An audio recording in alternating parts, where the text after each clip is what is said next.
Assalamualaikum warahmatullahi wabarakatuh.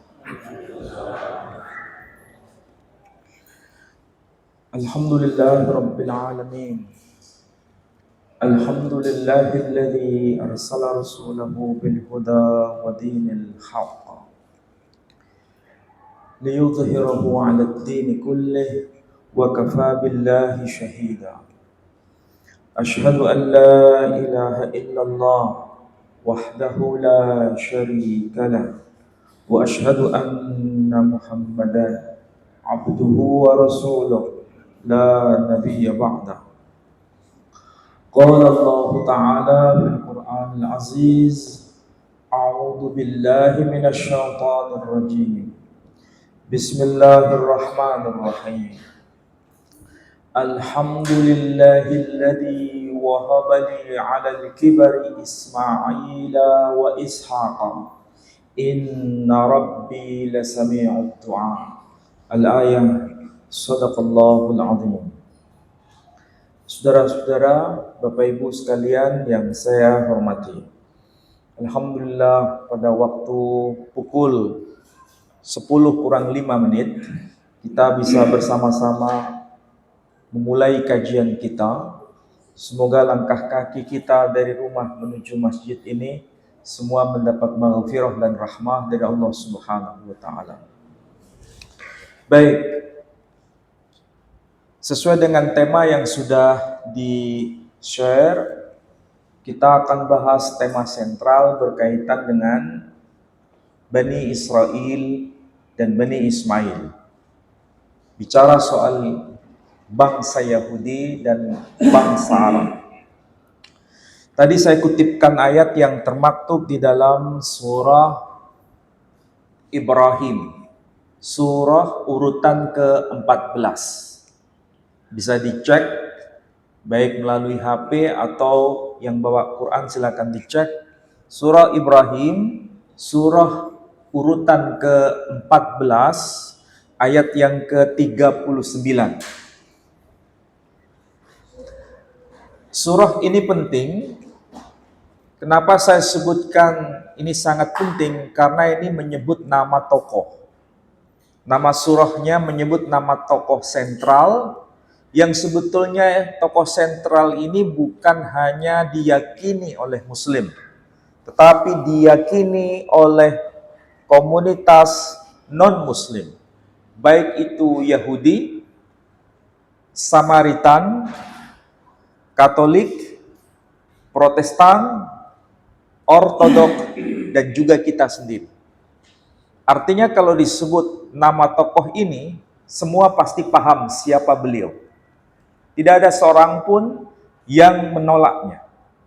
Salah satu bukti bila Muslim tidak mungkin dipisahkan dari tokoh sentral ini, selalu dibaca nama tokoh ini dalam sholat kita.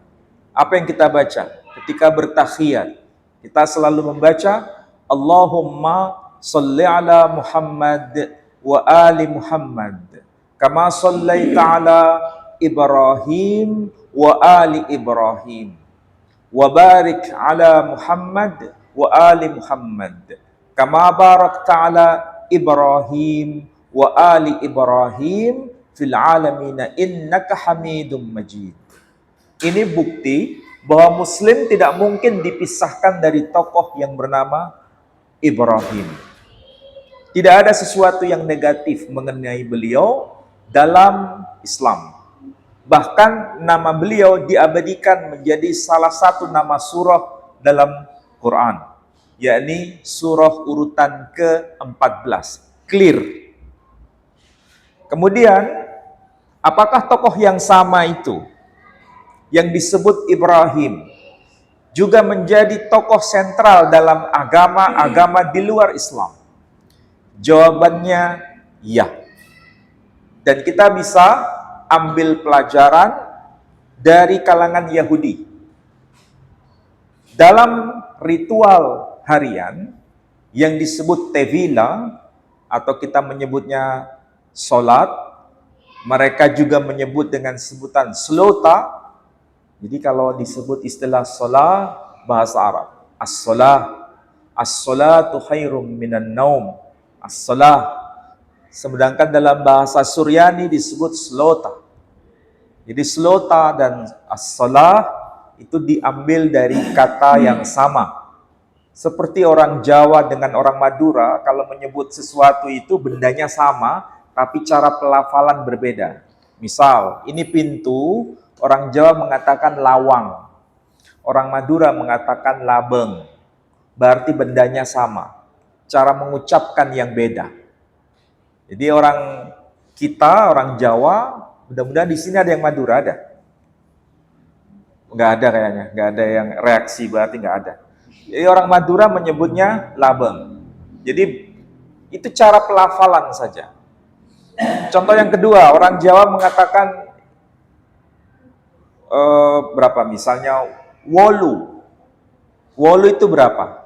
8. Orang Madura tidak mengatakan wolu, tapi belu. Berarti yang dimaksud itu bendanya sama. Oke?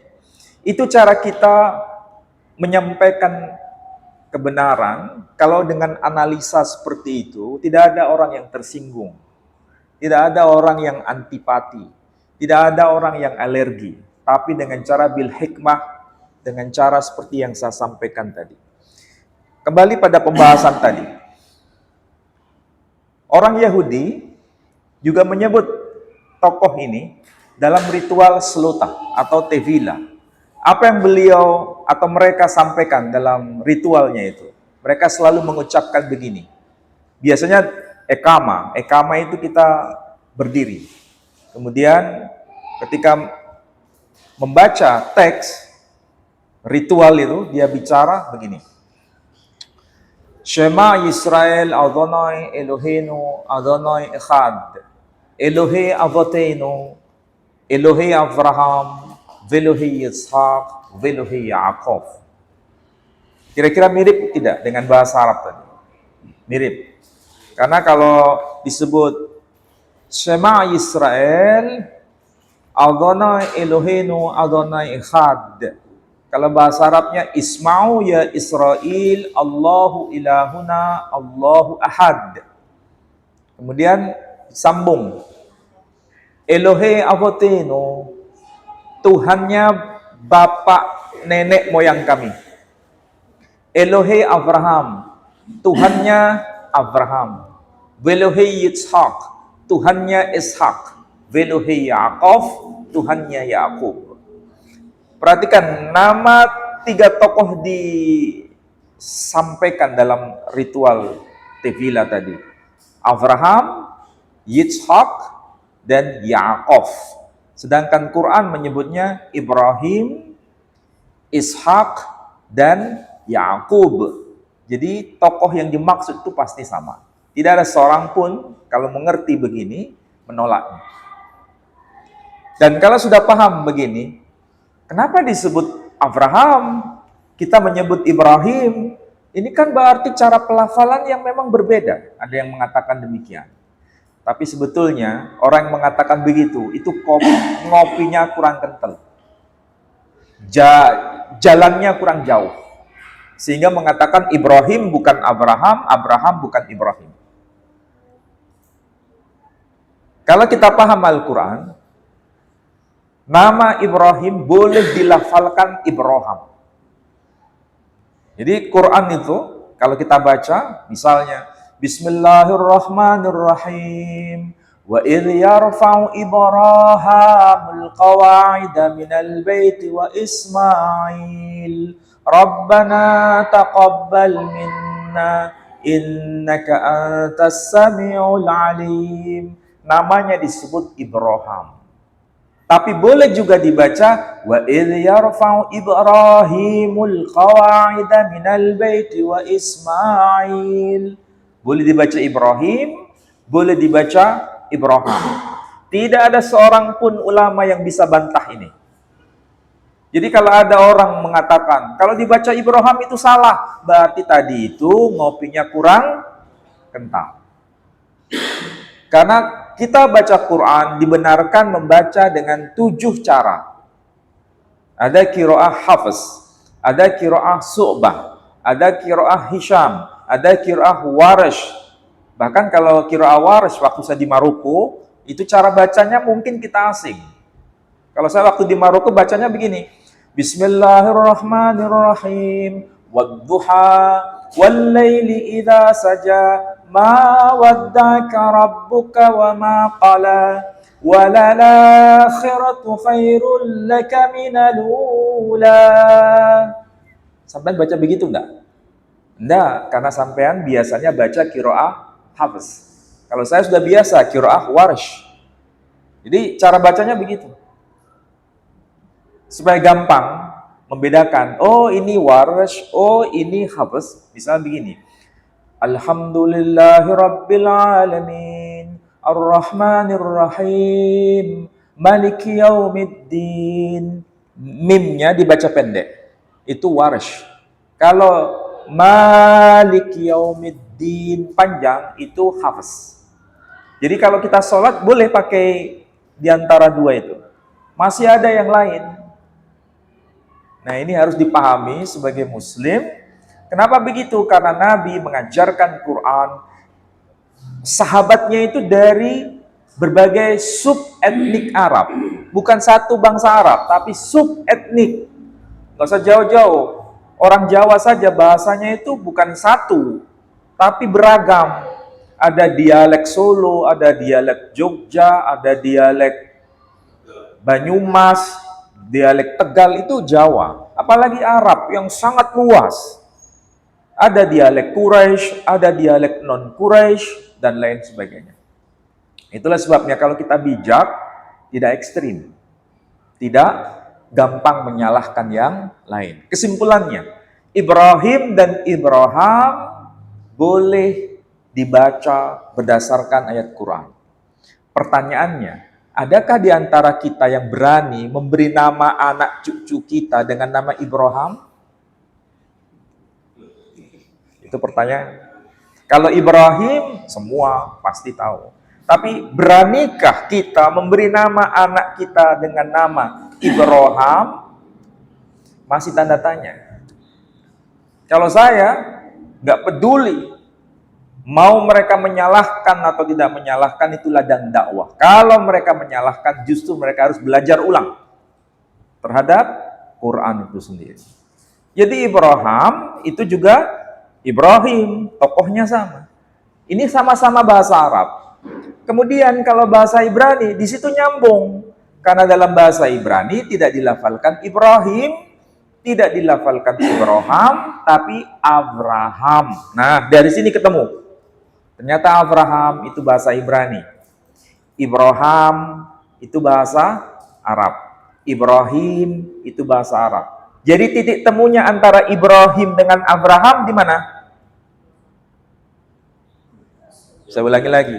Kayaknya nggak nyambung deh ini. Antara Ibrahim dengan Abraham. Antara Ibrahim versi Quran dengan Abraham versi Bible. Titik temunya di mana?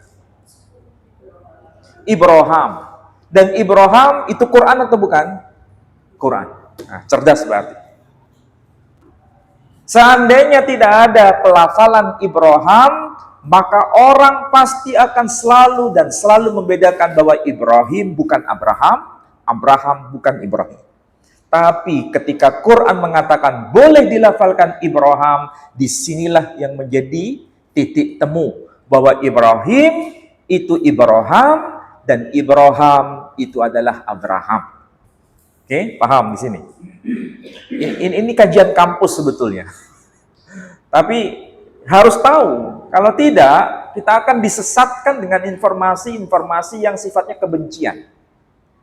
Tahu kebencian? Tanpa ilmu. Oke. Nah, tadi saya sebutkan surah berapa tadi? Surah 14. Namanya surah Ibrahim. Berarti maksudnya sama dengan surah Ibrahim. Dan kita ini sudah ada Quran terjemahan bahasa Ibrani yang menerbitkan Saudi Arabia. Saya punya koleksi di rumah. Dan di situ namanya tertulis surahnya bukan surah Ibrahim, tapi surah Abraham. Jadi kalau Al-Fatihah itu disebutkan begini. Besem Adonai harahaman wa harahum hatebillah ledonai ribon ha'alamim harahaman wa harahum melech yom haddin. Kalau bahasa Arabnya apa? Maliki yaumiddin. Kalau bahasa Ibraninya melech yom haddin. Jadi kalau ada Al-Quran terjemahan bahasa Ibrani, itu membuat saya bangga. Kenapa bangga? Karena ingat memori saya dulu, kan kita dulu mantan semua kan? Kalau seandainya tidak ada Quran bahasa Ibrani, kita merasa down. Kenapa? Kenapa kok nggak ada bahasa Ibrani? Kenapa kok nggak ada bahasa Yunani? Ternyata sekarang ada Quran terjemahan bahasa Yunani. Ada Quran terjemahan bahasa Ibrani. Ada Quran terjemahan bahasa Inggris, sudah biasa. Quran terjemahan bahasa Perancis, sudah biasa. Bahkan Quran terjemahan bahasa Jawa, sudah biasa. Sampai punya nggak Quran terjemahan bahasa Jawa? Saya ada di rumah. Kenapa itu penting? Supaya apa? Kita bisa komunikasi dengan siapapun, karena sekarang saya bawakan contoh. Biasanya kalau disebut Alkitab, itu kitabnya agama apa? Hah? Agama Kristen. Aslinya, Alkitab itu bahasa apa? Alkitab, kitabnya Kristen itu, aslinya ditulis dalam bahasa apa? Ada Ibrani, ada Yunani. Ya. Tapi ada nggak kitab suci Bible itu versi bahasa Arabnya? Ada nggak? Nggak tahu. Ini saya tunjukkan. Ini bahasa Arab ini. Alkitab. Nggak percaya sampai. Ada di sini. Misalnya As-Sifr Ta'win. Fil badi khalaqallahu samawati wal ardh. Pada mulanya Allah menciptakan langit dan bumi. Berarti kitab Kejadian kan? Ini Alkitab. Paham? Kalau ada Bible aslinya versi bahasa Ibrani sudah diterjemahkan ke bahasa Arab, sekarang kita Al-Quran yang bahasa Arab sudah diterjemahkan ke dalam bahasa Ibrani. Berarti terjadi saling take and give nggak? Ya. Kalau misalnya, oh, ya, betul. Iya. Nah, iya. Itu bedanya. Jadi ini aja dari sisi psikologi ya. Kalau ada Bible, aslinya bahasa Ibrani, aslinya bahasa Yunani, kemudian diterjemahkan ke dalam bahasa Arab, perasaan kita gimana? Perasaan kita. Ini kan saya tunjukkan. Ada Alkitab bahasa Arab. Kira-kira kalau ini dibawa ke pesantren, apa yang terjadi? Sampai bisa bayangkan? Nah, oke, bisa bayangkan ya. Nah, sekarang dibalik. Al-Quran itu aslinya bahasa apa? Bahasa Arab. Kalau misalnya ada Al-Quran diterjemahkan ke dalam bahasa Ibrani dan bahasa Yunani, kemudian dibawa ke sekolah tinggi teologi Kristen, kira-kira apa yang terjadi? Sama seperti perasaan kita kan? Ketika ada kitab suci Bible, muncul versi bahasa Arab. Bagaimana perasaan kita? Begitulah caranya membangun relasi. Paham yang saya maksud? Nggak usah jauh-jauh. Kalau sekarang saya tunjukkan ini ada Alkitab bahasa Arab, apa reaksi panjenengan? Down atau up? Down. Sama seperti kalau saya bawa Al-Quran bahasa Ibrani, Al-Quran terjemahan bahasa Yunani, saya bawa ke sekolah tinggi teologi Kristen dan saya tunjukkan di hadapan pendeta. Kira-kira reaksi pendeta itu up atau down? Nah? Jadi nggak perlu berdebat, tidak perlu sampai urat itu naik, cukup dengan menunjukkan dengan bahasa yang santun akan terjadi reaksi. Sama seperti tadi saya mengatakan, kalau ada nama Ibrahim, ada nama Ibrahim, nyambung dengan nama Abraham, kira-kira apa yang terjadi? Apa yang terjadi secara psikologi? Yang Muslim dan yang Kristiani semakin menjauh atau semakin mendekat? Hah? Semakin mendekat, bukan semakin menjauh. Iya kan? Apalagi ditunjukkan Alkitab versi bahasa Arabnya. Ini supaya tidak penasaran. Bagaimana cara pelafalan di sini? Ada yang hafal? Injil Matius pasal 1 ayat 1. Ada yang tahu? Cek di HP. Cek di HP. Bagaimana bunyinya? Bagaimana bunyinya? Udah ketemu?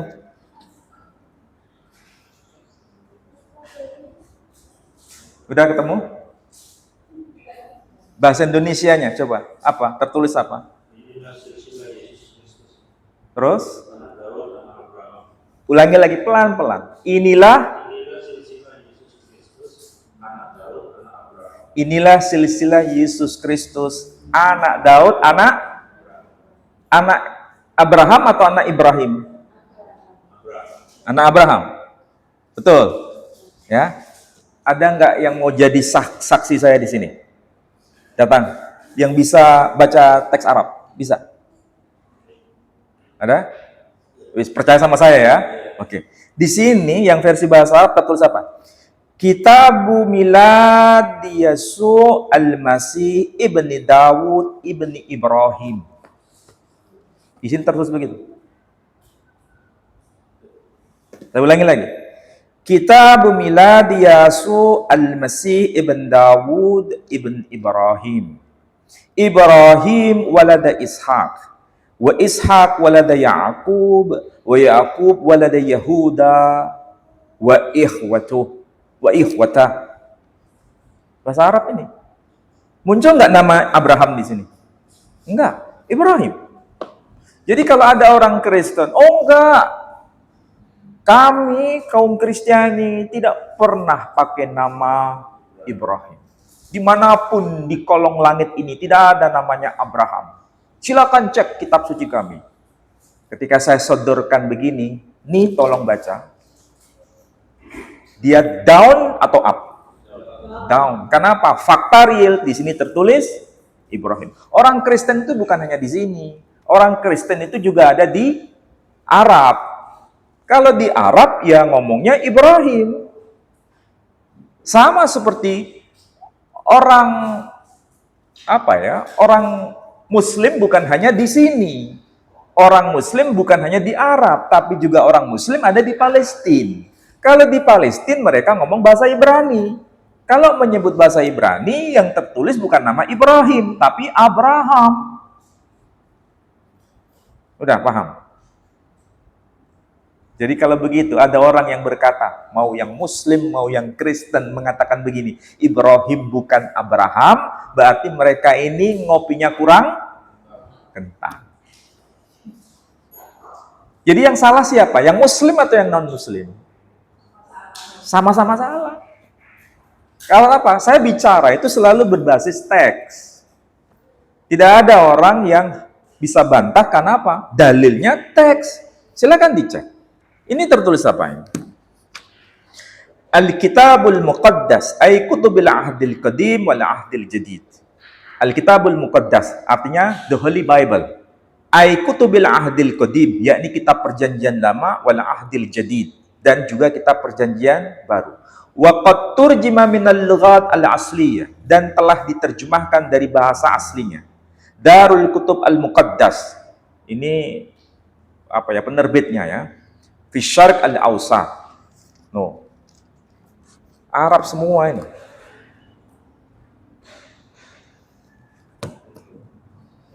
Paham maksudnya?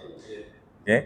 Jadi kalau begitu, semakin kita menjadi Muslim, bukan semakin kuper, tapi semakin luas. kita menjadi muslim ini ketika sudah berikrar syahadat, itu bukan berarti meninggalkan yang lama. Bukan. Tapi justru disempurnakan. Tidak mungkin seorang muslim mengingkari Sayyidah Maryam. Tidak mungkin mengingkari Isa Al-Masih. Tapi justru kita disempurnakan dengan keimanan kepada Rasul Muhammad sallallahu alaihi wasallam. Jadi bedanya itu tipis sebetulnya. Paham ya? Oke, kembali ke pembahasan tadi. Jadi kalau sudah menyebut tokoh Ibrahim atau tokoh Abraham, ya ternyata nama Ibrahim atau nama Abraham ada di kitab Muslim, ada juga di kitabnya non-Muslim. Karena tokohnya itu satu, hanya cara pelafalan yang berbeda. Pelafalan versi Arab dan pelafalan versi Ibrani. Yang Arab baik yang dalam Quran maupun dalam Alkitab versi bahasa Arab, semua tertulis Ibrahim. Yang Abraham tertulis dalam kitabnya saudara kita kaum Kristiani atau yang Yahudi, Abraham.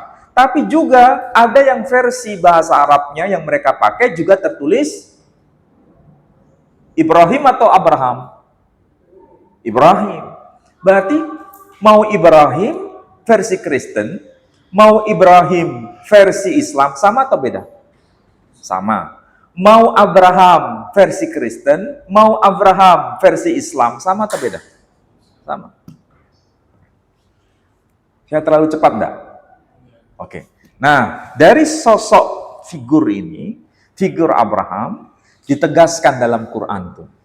Surah Ibrahim. Ayat yang ke-39. Apa bunyi ayatnya? Terjemahan Indonesianya. Apa bunyi ayatnya?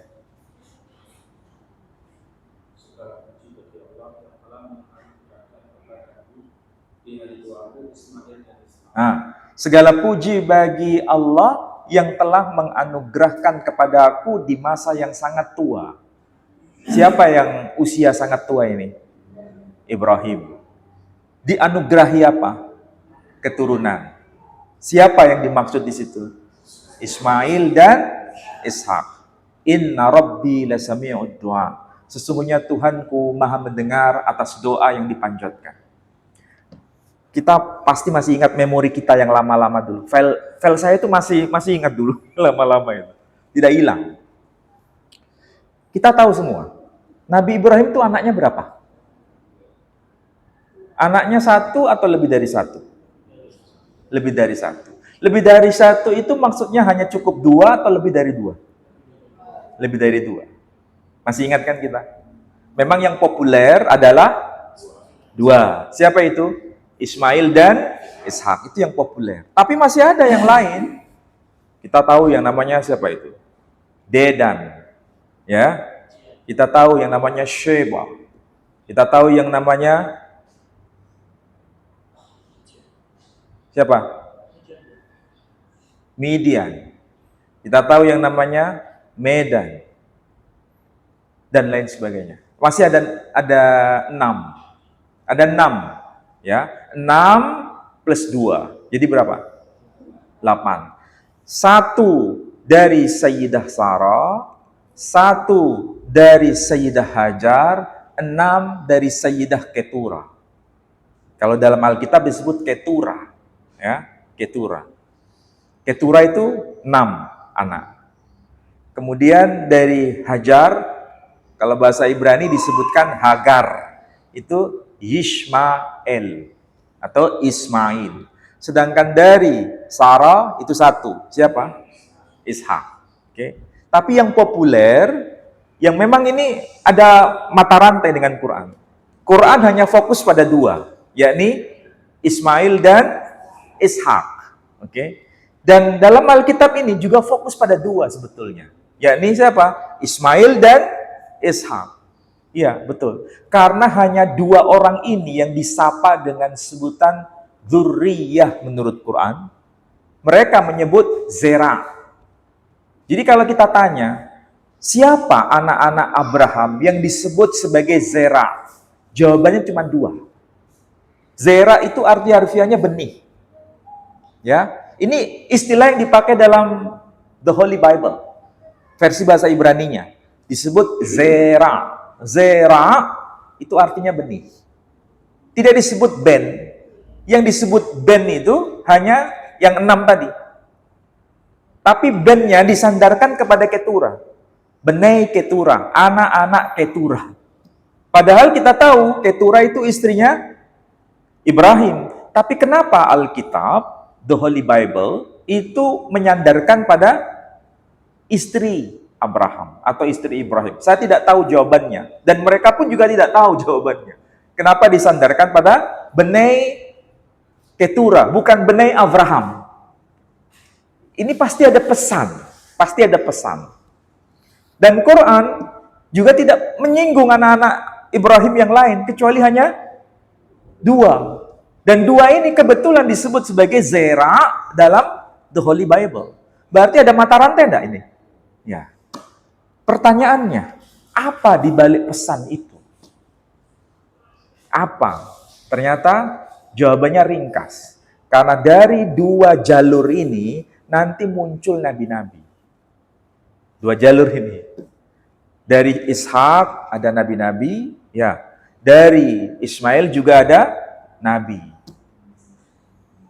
Nah, sudah mulai paham yang saya maksud. Nah, sekarang begini.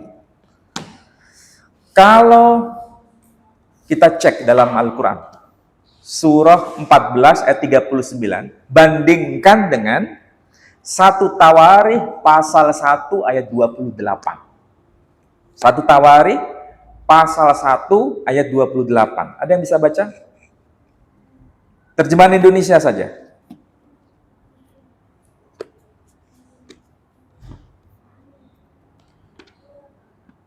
Udah ketemu?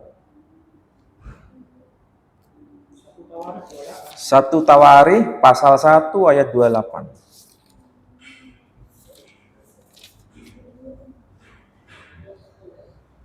Keturunan Abraham, anak-anak Abraham ialah Ishak dan Ismail. Anak-anak Abraham ialah Ishak dan Ismail. Perhatikan di situ. Bandingkan dengan Quran. Di mana perbedaannya? Di mana yang sama? Coba kita analisa. Kalau dalam Quran, Alhamdulillahilladzi wahabali 'alal kibari Ismaila wa Ishaq. Oke, Ismail dan Ishaq. Sekarang bandingkan dengan Bible. Ditulis apa tadi? Anak-anak Abraham ialah Ishak dan Ismail. Sekarang coba kita renungkan. Di mana samanya, di mana bedanya? Urutan. Samanya nama, Bedanya urutan. Nah, berarti cerdas berarti. Begitulah seharusnya kita belajar. Jadi bukan hanya sekedar baca, tapi merenungkan. Ternyata di situ ada sesuatu yang sama. Samanya apa? Sama-sama disebut anak Abraham. Tapi di situ ada urutan yang beda. Pertanyaannya, kenapa ada urutan yang beda?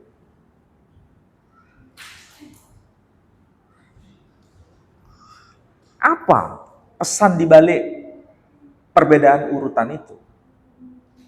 Apakah itu hanya sekedar meletakkan kata yang berbeda karena hanya selera, atau ada muatan pesan tertentu?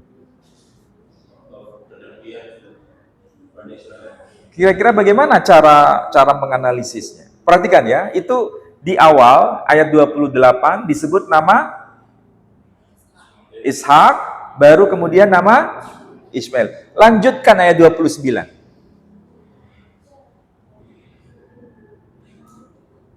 29 bagaimana? inilah keturunan mereka, anak sulung Ismail ialah Nebayot, lalu Kedar, Abel, Mishyan. Terus? Mishyan, Duma, Masa, Hadad, Tema, yaitu Nafis dan Kedma. Mereka itulah anak-anak Ismail. Sampean paham nggak di situ ayat 29? Yang awal disebut Ishak, kemudian Ismail. Tapi ketika menyebut anak-anak keturunan Ismail, kok Ismail diletakkan di depan? Dan menyebutnya anak sulung. Bukan masalah anak sulung. Anak sulung itu Nebayot maksudnya.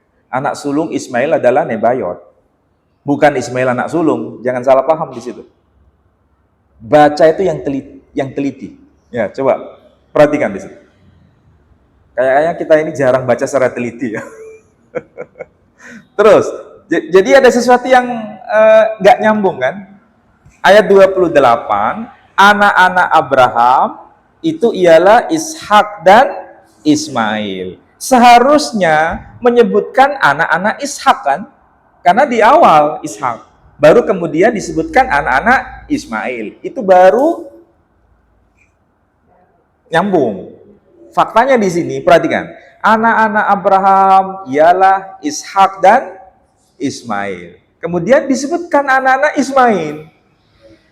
Baru kemudian, coba lihat ayat yang berikutnya itu. Ayat yang ke-34.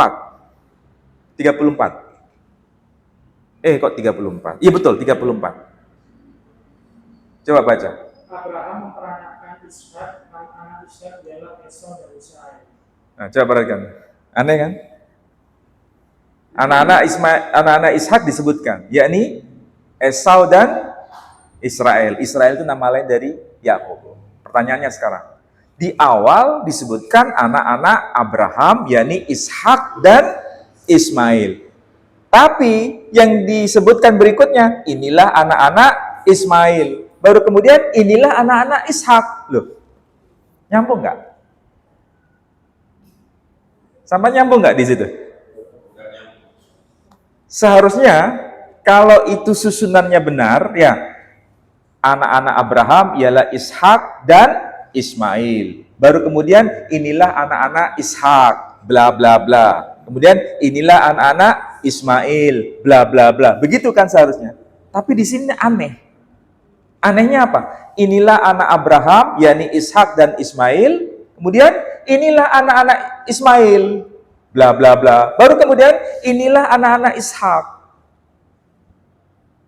Berarti pada awalnya memang susunannya itu seharusnya inilah anak-anak Abraham, Ismail dan Ishak. Inilah anak-anak Ismail, bla bla bla. Inilah anak-anak Ishak, bla bla bla. Tetapi kenapa diganti? Karena memang ada tujuan. Tujuannya apa? Karena ada motif kepentingan tertentu. Tahu maksudnya? Berarti orang yang korupsi di sini diubah, lupa di sini nggak diganti. Paham maksudnya?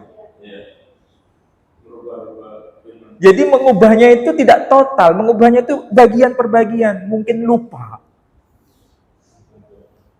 Seharusnya kalau yang benar susunannya kan begini toh. Inilah anak-anak Abraham, yakni Ishak dan Ismail. Inilah anak-anak Ishak, bla bla bla. Inilah anak-anak Ismail, bla bla bla. Itu baru konsisten.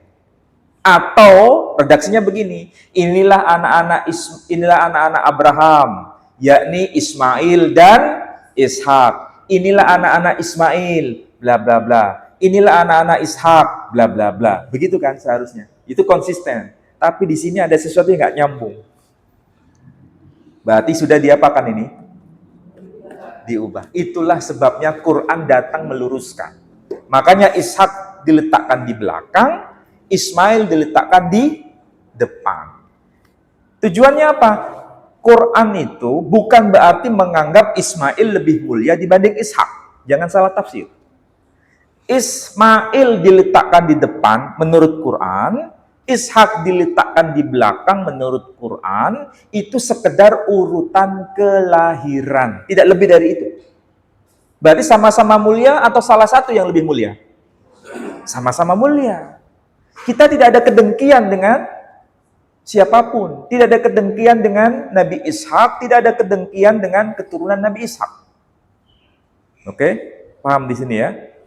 Makanya urutannya Ismail dan Ishak hanya sekedar info bahwa Ismail itu anak pertama, Ishak anak yang Terakhir anak yang kedua maksudnya.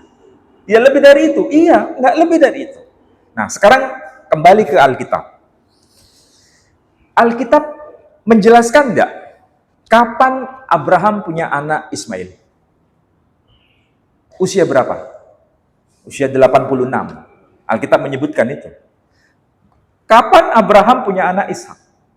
Usia Abraham berapa? 100 tahun. Berarti siapa yang anak pertama, siapa anak yang kedua? Ismail. Anak yang kedua siapa?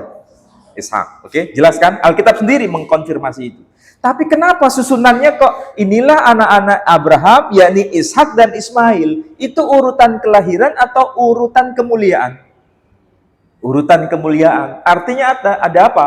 Ada tendensi bahwa Ishak lebih mulia dibanding Ismail. Berarti cara pandang Quran dengan cara pandang Alkitab ini beda atau sama? Beda. Bedanya di mana?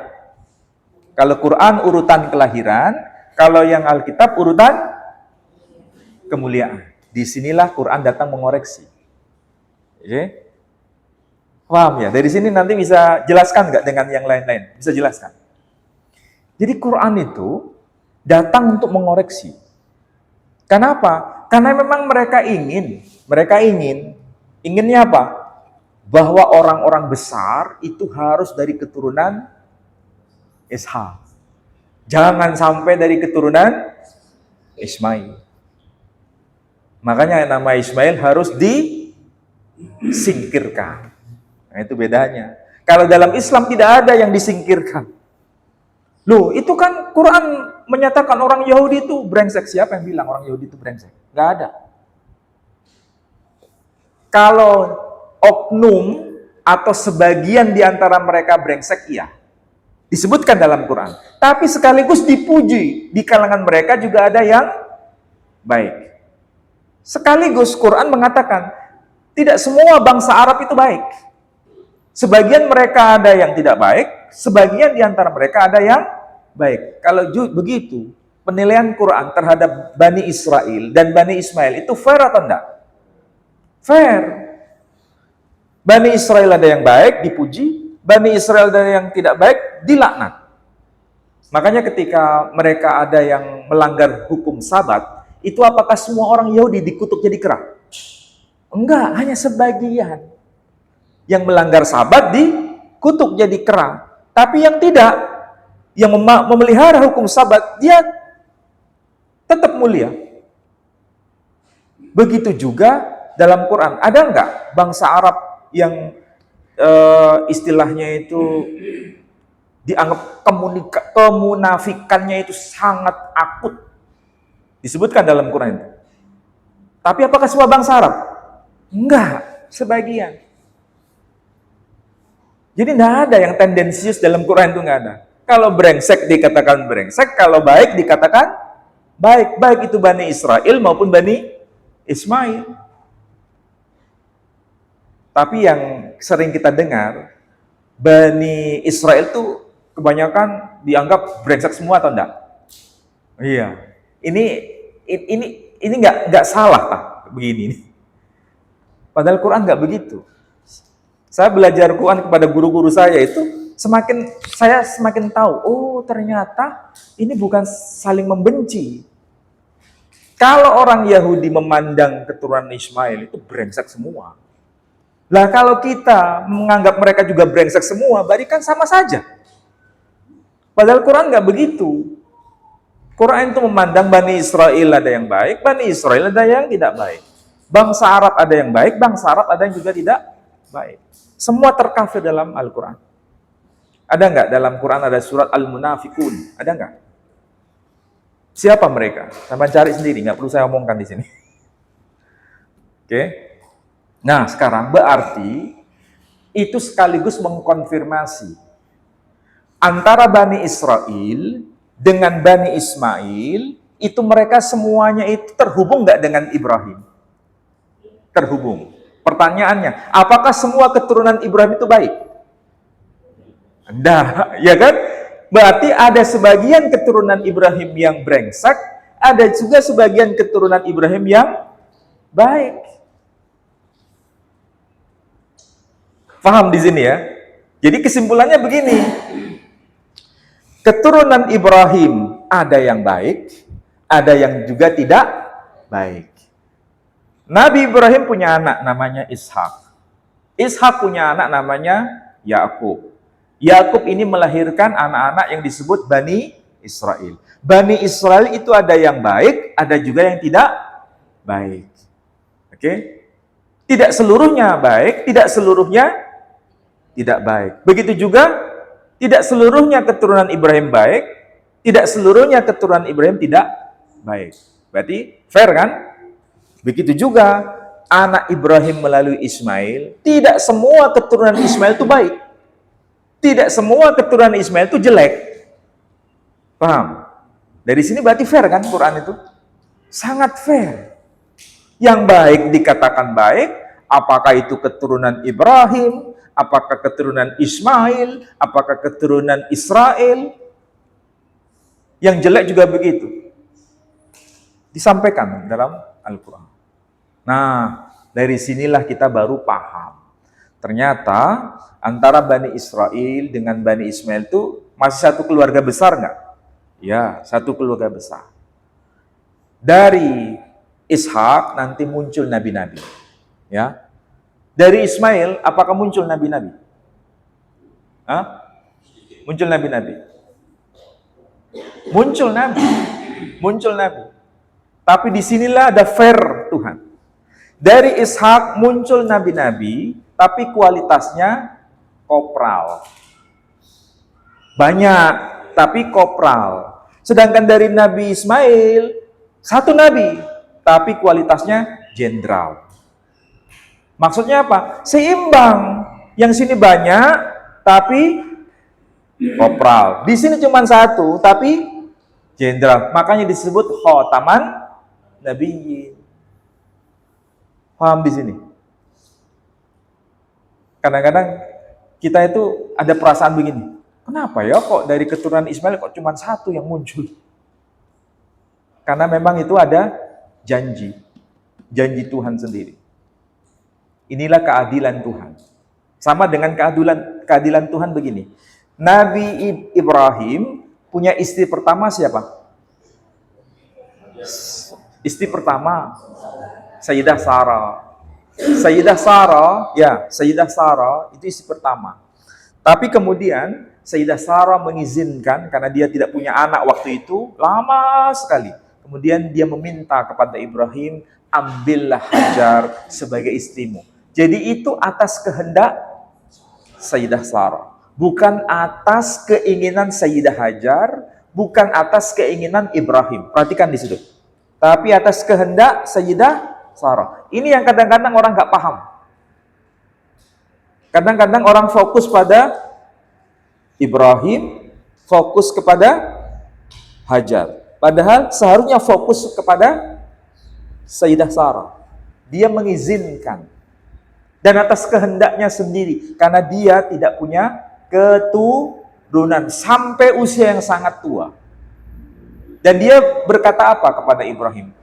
Ambillah Hajar dengan sebab dia aku nanti punya keturunan.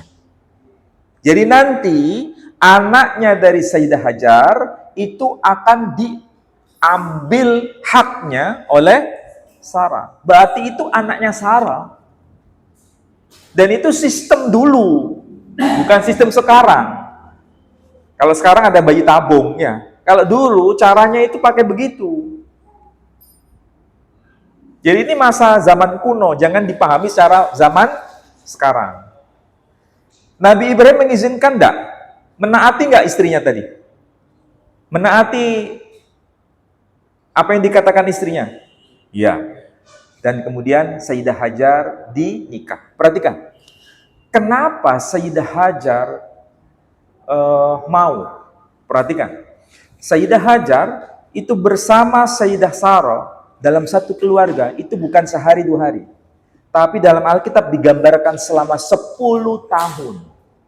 10 tahun bersama Ibrahim, bersama Sayyidah Sarah. Tapi Hajar waktu itu statusnya bukan sebagai istri, tapi sebagai mitra dalam keluarga Ibrahim.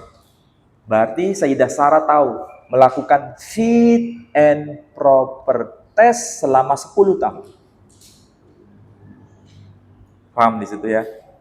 Itu yang pertama. Yang kedua, Sayyidah Sarah tahu siapa itu Hajar. Hajar itu memang di sini nggak diceritakan secara lengkap. Tapi kalau dalam tulisan rabi-rabi Yahudi, Hajar itu adalah putri Fir'aun. Saya punya kitabnya dan sering saya podcast itu. Saya tunjukkan data-datanya. Bahkan itu tercatat dalam dokumen abad ketiga sebelum Masehi, dalam manuskrip Dead Sea Scroll, naskah-naskah Laut Mati. Hajar disebut apa? Bat Par'o Hayeta, putri Fir'aun sendiri. Berarti ini orang biasa atau orang luar biasa statusnya? Orang luar biasa. Itulah sebabnya nanti jenengan baca itu Alkitab. Apa yang dikatakan oleh Tuhan kepada Abraham? Tolong baca. Kitab Kejadian pasal 17 ayat yang ke berapa ya? Coba lihat. 17. Saya lupa ayatnya. Ayat 7. Pokoknya 17. 20. Ya. Coba baca.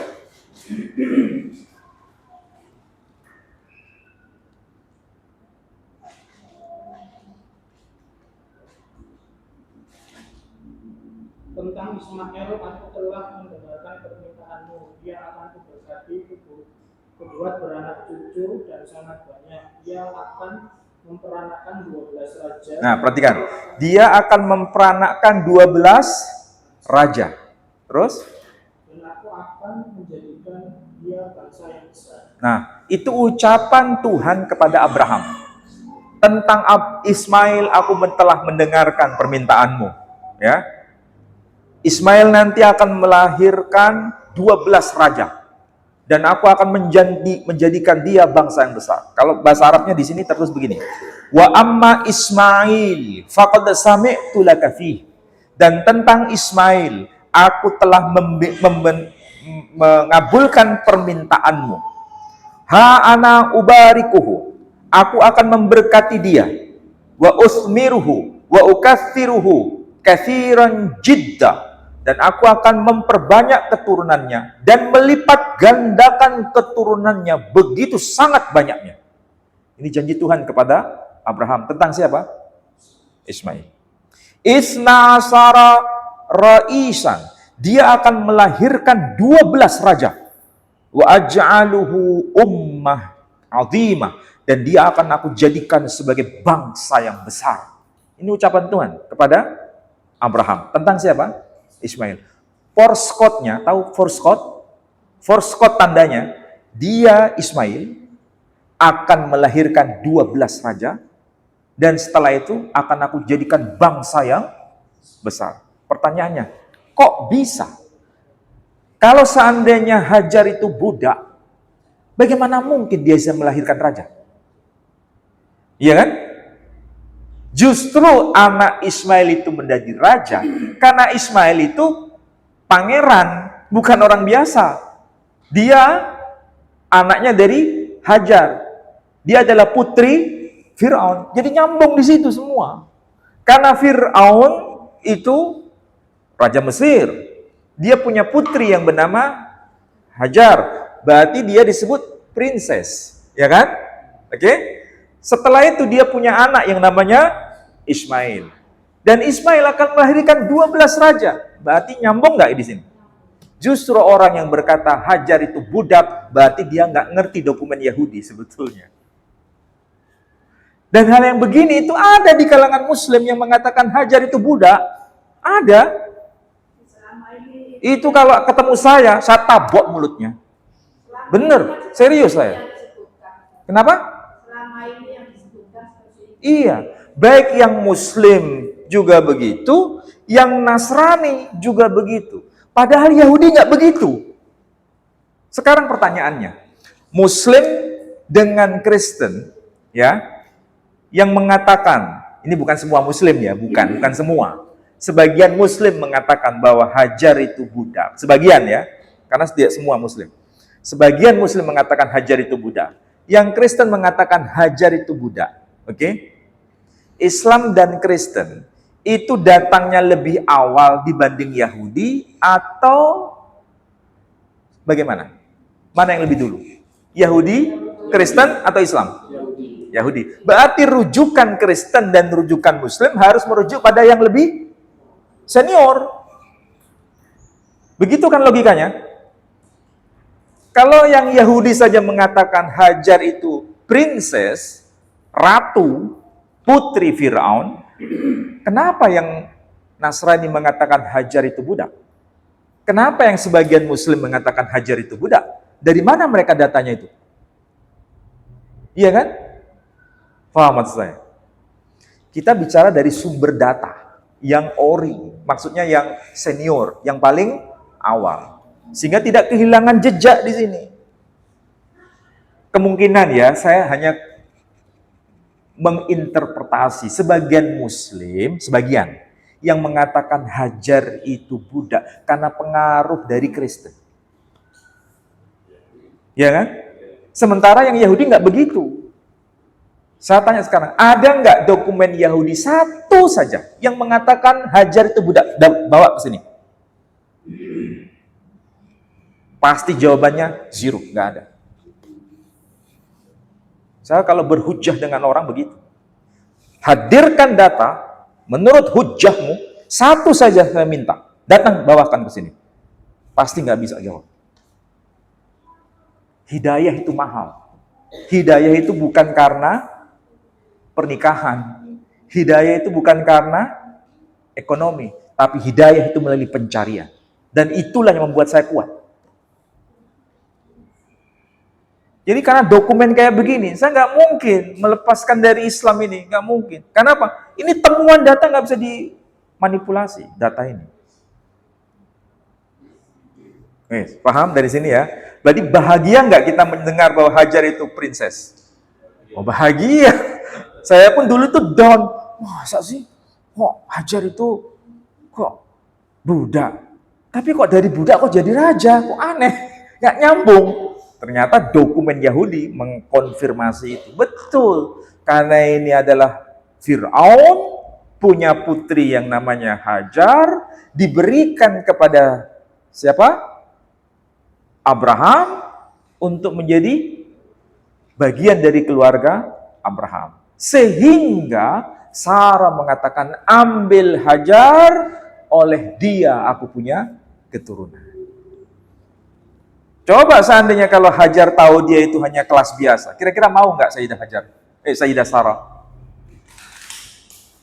Coba bayangkan, seandainya sejak awal Sayyidah Sarah tahu bahwa Hajar itu orang biasa, kira-kira mau nggak?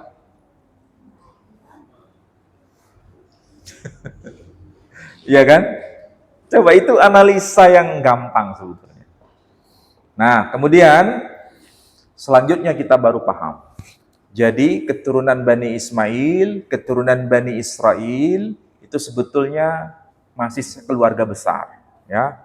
Cuma kita menerima Islam ini karena risalah Nabi Muhammad sallallahu alaihi wasallam. Saya belum bongkar di sini suatu saat ya.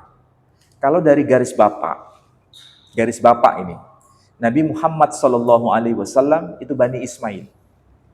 Tapi kalau garis ibu, Bani Israel. Berarti beliau itu menyatukan antara Ismail dan Ishak.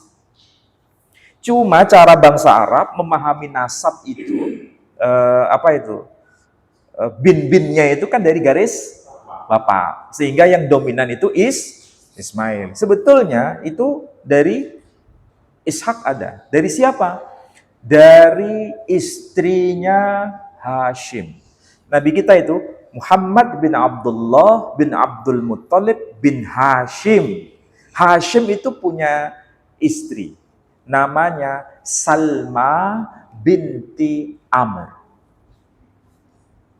Perhatikan itu namanya. Salma binti Amr. Kalau kita ngerti bahasa Arab, Salma itu istilah asing. Bukan nama Arab. Itu nama Ibrani. Cirinya ya, sin, lam, mim, ya, tapi nggak ada titiknya dua.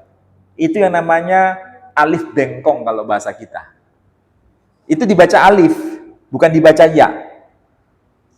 Sin, lam, mim, huruf ya, tapi nggak ada titik. Itu berarti ini asing, nama asing. Sama seperti Musa, mim, waw, sin, ya, tapi nggak ada titik. Pertanyaannya, Musa orang Arab atau bukan? Musa itu orang Arab bukan? Bukan, asing. Dan itu nama Ibrani. Salma juga nama Ibrani. Yang ketiga, contoh ketiga. Ini Quran semua ini. Ain, ya, ada titik. Sin, kemudian huruf ya, nggak ada titik. Isa, itu nama Arab atau bukan? Isa Al-Masih itu loh. Nama Arab bukan? Orang Arab bukan? Bukan. Berarti Salma, istrinya Hashim, orang Ibrani. Kalau orang Ibrani, keturunan Bani Israel atau Bani Ismail? Bani Israel. Berarti dari garis ibu, beliau Bani Ishak. Dari garis bapak, Bani Ismail. Ini persis seperti cara pandang kita terhadap Nabi Isa. Nabi Isa itu punya bapak enggak? Hah? Saudara kita menyebut Yesus Kristus, ya kan? Nabi Isa punya bapak enggak? Tapi dia punya ibu enggak? Nah, ibunya itu siapa namanya? Maryam. Bani Ismail atau Bani Israel? Bani Israel. Seandainya kita jejerkan antara Nabi Muhammad dengan Nabi Isa, kalau Nabi Isa disebut Bani Israel, dari garis ayah atau garis ibu? Garis ibu. Nabi Muhammad, kalau dari garis ayah Bani Ismail, tapi kalau garis ibu Bani Israel. Sama nggak statusnya dengan Nabi Isa? Sama. Itulah yang membuat saya bangga. Kenapa bangga? Karena Nabi Muhammad mewarisi dua garis silsilah, dua nabi besar. Sebetulnya kita bangga, sebagaimana kaum Kristiani bangga. Nabi Isa itu kan diagungkan. Kenapa? Bani Israel. Iya, betul. Tapi kita, Nabi Muhammad, Bani Israel enggak dari sisi itu? Iya. Makanya Nabi Isa itu berkata begini dalam Alkitab itu. Keselamatan tidak akan datang kecuali dari kaum Yahudi. Iya kan? Kalau ini ditafsirkan merujuk pada Nabi Isa, oke lah. Tapi kan garis ibu. Tapi untuk Nabi kita, bisa nggak? Bisa. Makanya begini ya, ini penting untuk disampaikan. Menurut Alkitab, yang dikurbankan siapa? Menurut Alkitab, coba baca. Kitab Kejadian pasal 22 ayat 2.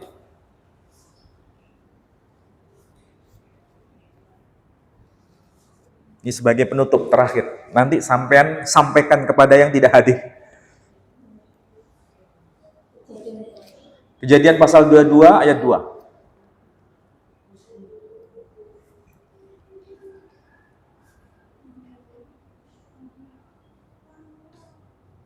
Sudah ketemu?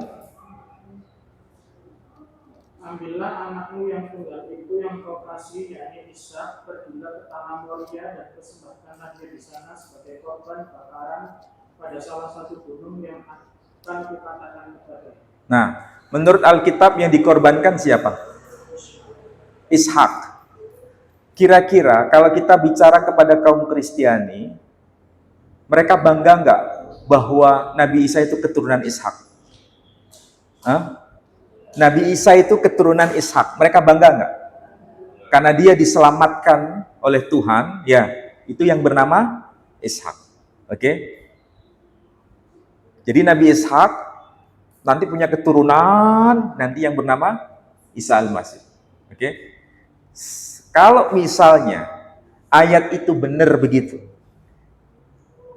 Dan Nabi kita Muhammad Sallallahu Alaihi Wasallam statusnya dari garis ibu sama dengan Nabi Isa. Ayat itu masuk nggak dengan kita? Masuk. Kita pun bangga dengan itu. Kenapa? Sama-sama garis ibu kan? Nabi Isa juga bangga, kita juga bangga. Tapi seandainya ini, yang tertulis di sini itu Ismail, ya, kita bangga nggak dengan itu? Ya, karena memang yang disembelih itu Ismail menurut Quran kan. Tapi kalau seandainya kaum Kristiani, di sini tertulis Ismail, kira-kira nyambung nggak di situ? Nggak nyambung. Jadi kalau kita ini kanan kena, kiri kena. Mau Ismail, Nabi kita nyambung. Mau Ishak, Nabi kita nyambung. Begitulah kalau kita mengerti. Jadi sebetulnya Allah Subhanahu wa Ta'ala menjaga Quran itu untuk sebagai koreksi atas tindakan-tindakan yang dimanipulasi. Dan betul, ya tadi kan sudah bentuk contoh kan, contoh konkret. Ya, contoh konkret. Anak-anak Ibrahim ialah Ishak dan Ismail. Lanjutannya, inilah anak-anak Ismail. Kemudian inilah anak-anak Ishak. Enggak sinkron. Itu satu. Contoh yang kedua, di sini tertulis Ishak atau Ismail yang disembelih? Ishak. Tapi masalahnya, Ishak tahu enggak kalau dia akan dikurbankan? Tidak tahu. Makanya Ishak berkata di ayat itu, "Ayah, ini sudah ada api dan kayunya." Oke, mana dombanya?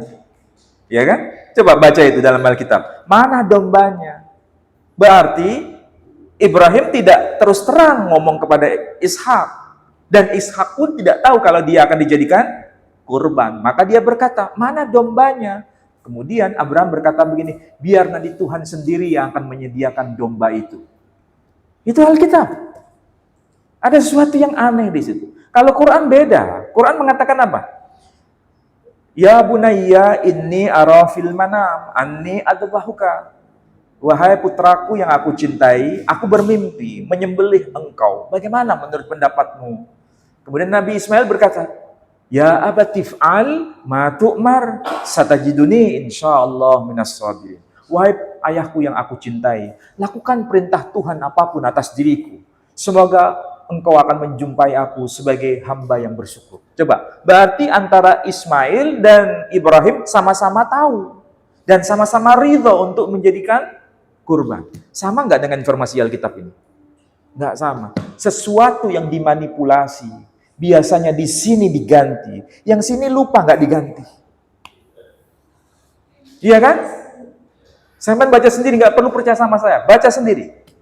Coba baca tadi. Kitab Kejadian pasal 22 tadi, ayat yang ke-7, 8, 9. Tolong baca. Lalu berkatalah Ishak kepada Abraham. Nah, perhatikan. Lalu berkatalah Ishak kepada Abraham. Bapak, ya anakku. Bapak, ya anakku. Bertanyalah ia, di sini sudah ada api dan kayu, tetapi di manakah anak domba untuk bakaran itu? Nah, di sini sudah ada api dan kayunya. Mana dombanya? Berarti yang dibayangkan Ishak yang disembelih itu dirinya atau domba?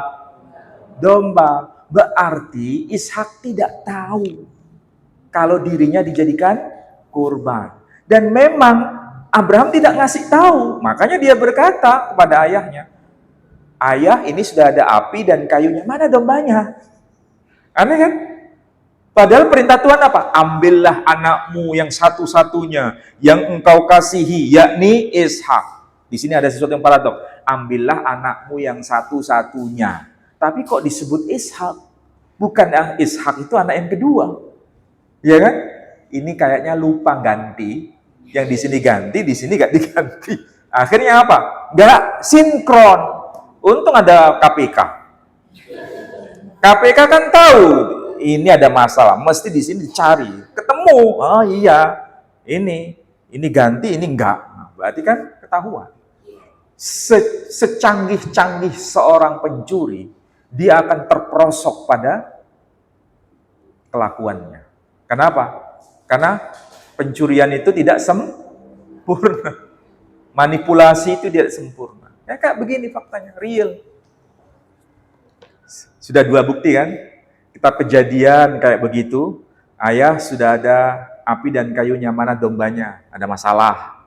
Di susunan tadi, inilah anak-anak Abraham, yakni Ishak dan Ismail. Inilah anak-anak Ismail. Nah, ada masalah, ya kan? Jadi, terus begitulah. Ya sudahlah. Ini bukti konkret sesuatu yang dimanipulasi, ya sudah terdeteksi. Mau diubah lagi, nanti bingung lagi. Oke, saya kira demikian. Mohon maaf, saya nggak bisa lama. Saya siap-siap. Wassalamualaikum warahmatullahi wabarakatuh.